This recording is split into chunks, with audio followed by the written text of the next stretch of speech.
On a quiet road in Lancaster County, Pennsylvania, a horse-drawn buggy rolls past a barn that was raised in a single day by 300 neighbors who would not take a dime for the work. Inside that barn, a family lives without the electrical grid, without a furnace tied to a gas line, without a smartphone, and without any of the systems that the rest of America considers absolutely essential. They are not poor. They are not backward. They are, quite possibly, the most self-reliant people in the United States, and they have built and held an entire culture around skills that the modern world has nearly forgotten. Here is what most people miss. The Amish are not refusing modern life out of stubbornness. They are guarding a way of living that has tested itself across centuries, and the practical knowledge they carry of farming, building, healing, and community is among the deepest stores of working competence anywhere in the country. Number 19 on this list is something almost no modern American can do without machines. Number 8 is the foundation of how an entire community handles disaster without ever calling for outside help. These 25 skills weren't lost everywhere. They were preserved by a community that simply refused to let them go, and they offer a window into what life looked like before the modern grid swallowed the American household whole. Before we start, hit subscribe, because this is living knowledge and it deserves to be honored. What you are about to learn still works, every single day, in communities across America. Let us count down. Number 25. The barn raising in a single day.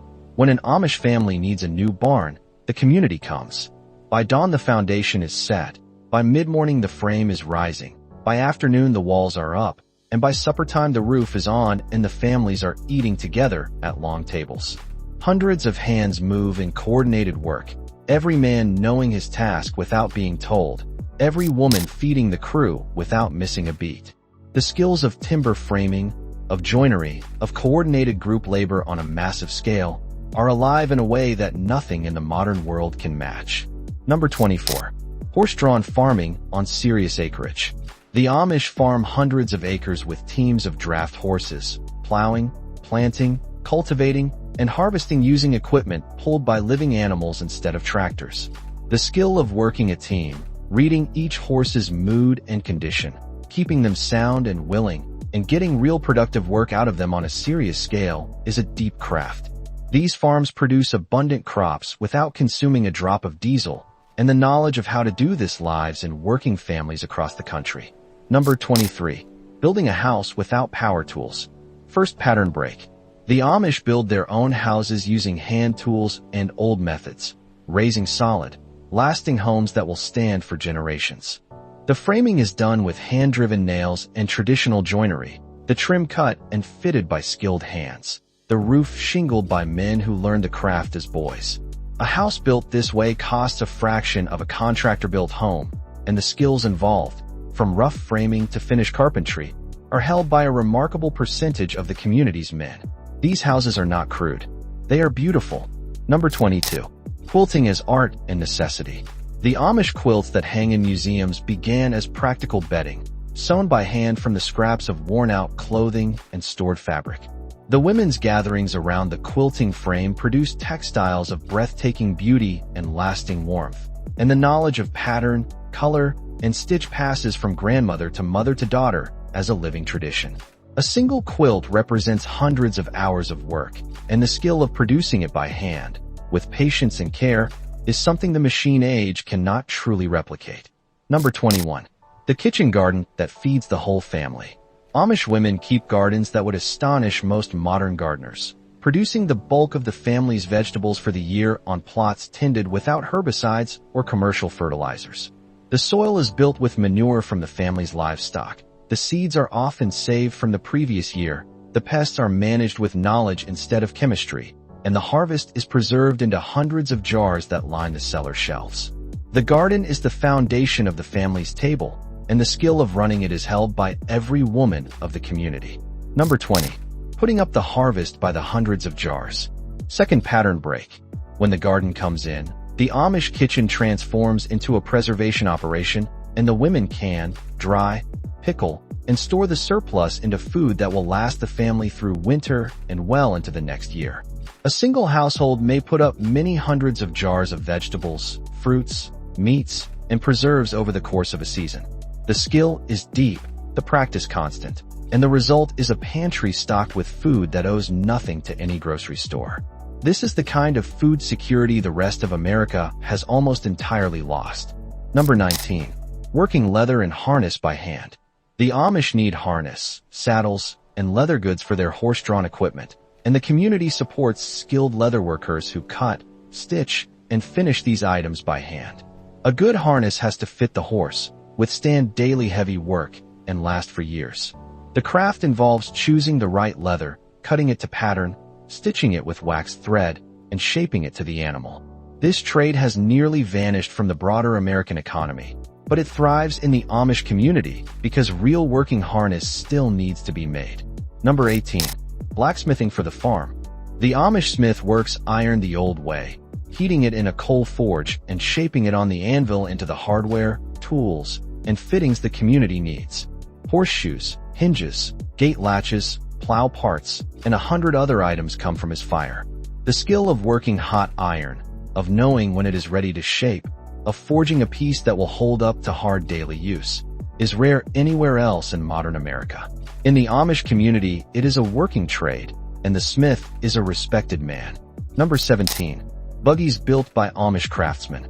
The horse-drawn buggies that carry Amish families on the roads are built in Amish shops by men who learned the trade as apprentices, and the work combines woodworking, metalwork, upholstery, and mechanical assembly into a finished vehicle that may last 50 years. Every buggy is custom-made to its family, and the knowledge of how to design and build one well is held by a small number of specialists who keep the craft alive. These are not relics. They are working transportation built fresh every year. Number 16. The community schoolhouse. Third pattern break. Amish children attend one-room schools run by the community, taught by young women who have themselves been Amish educated, and the schools end at 8th grade because the children's serious education in farming, homemaking, and trade then continues at home and in the community. The schools are simple, the curriculum focused on essentials, and the children come out literate, numerate, and ready to take their place in a working life. The model is older than the United States, and it still produces competent adults at remarkable rates. Number 15. Childhood spent learning real work. Amish children grow up in the work of the family from a very young age, helping with the garden, the animals, the kitchen, and the shop as they are able. By the time they are teenagers, they have practical skills that most American adults do not possess, and they have learned the satisfactions of doing real work that matters to people they love.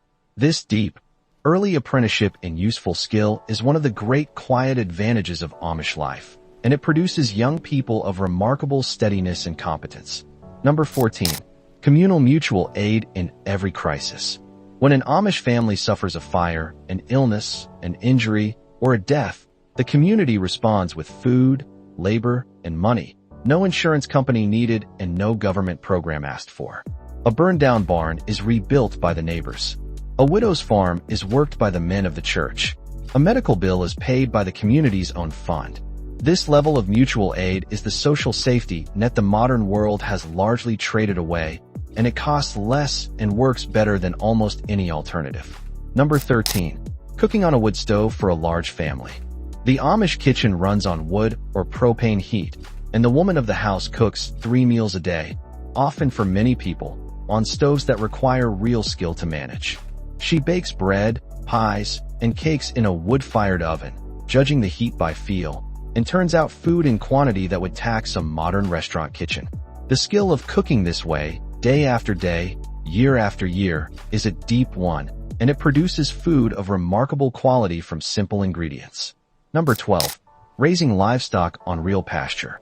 The Amish keep cattle, hogs, sheep, and poultry on actual pasture, feeding them on grass, hay, and grain raised on the farm itself, in a system that is genuinely closed and sustainable. The animals are healthier, the meat and milk are better, and the soil is built by the rotation of livestock across the land. The knowledge of how to manage stock this way, generation after generation, on the same land, is being recovered slowly by the broader farming world after a long detour through industrial methods. Number 11. Sewing the family's clothing by hand and machine. Amish women sew the clothing for the entire family, from the men's broadfall trousers and plain shirts to the women's dresses, aprons, and bonnets, often by hand or on treadle sewing machines that need no electricity. The skill of cutting, fitting, and finishing garments is held by every woman of the community, and clothing is mended and made over rather than discarded. A wardrobe that lasts and serves as the result, produced almost entirely within the household. Number 10. The wood lot and the year's fuel. Amish families manage their own woodlots, harvesting firewood and lumber from their land in sustainable rotation, and the year's heating fuel is split and stacked by family labor. The knowledge of managing a small forest, of which trees to take and which to leave, of how to dry wood properly, and of how to fell and cut safely, is a serious working skill.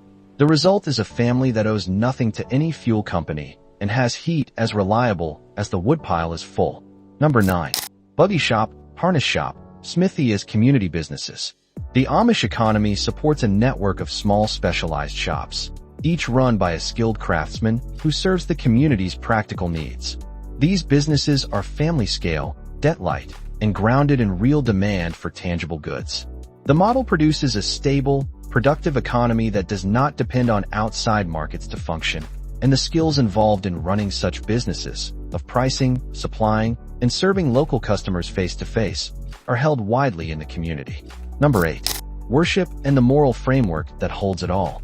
The thing that makes everything else possible is the shared faith and the practical morality that runs through every part of Amish life.